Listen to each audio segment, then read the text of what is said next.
Saudara, untuk menghindari overkapasitas dari aturan yang ditetapkan guna mencegah COVID-19, KMP BRR yang berlayar pada Kamis siang dari Banda Aceh terpaksa berangkat 1 jam lebih awal. Hal ini dilakukan karena penumpang mulai membludak dan tak terbendung.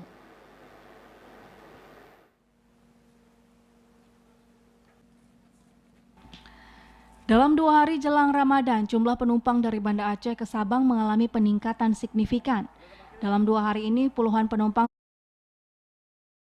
terpaksa batal berangkat akibat overkapasitas dari aturan yang telah ditetapkan selama pandemi COVID-19.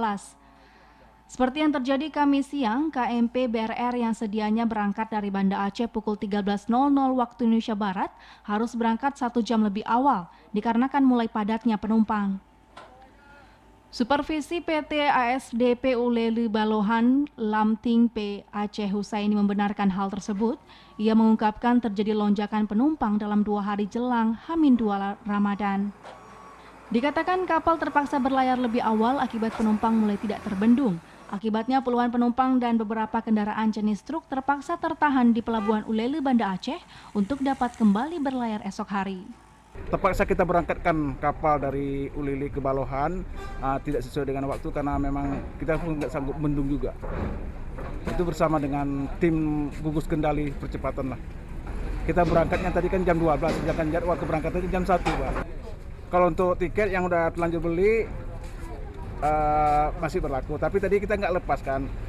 Menurutnya, sesuai aturan dalam pencegahan COVID-19, kapasitas hanya 50% yang dapat ditampung, yakni sekitar 140 orang saja, sedangkan kendaraan roda 2 dan mobil barang.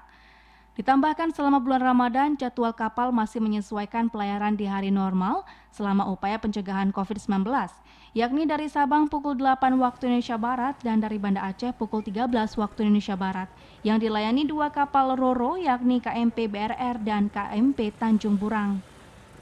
Diperkirakan ratusan penumpang ini masih akan mengalir ke Sabang dalam 2 hari ke depan untuk tujuan mudik. Tampaknya masih perlu tambahan penjelasan detail aturan pelarangan mudik dari pemerintah terkait lokasi asal dan tujuan pemudik dalam zona tertentu. Dari Sabang, Mahfud Taher, kontributor TVRI melaporkan.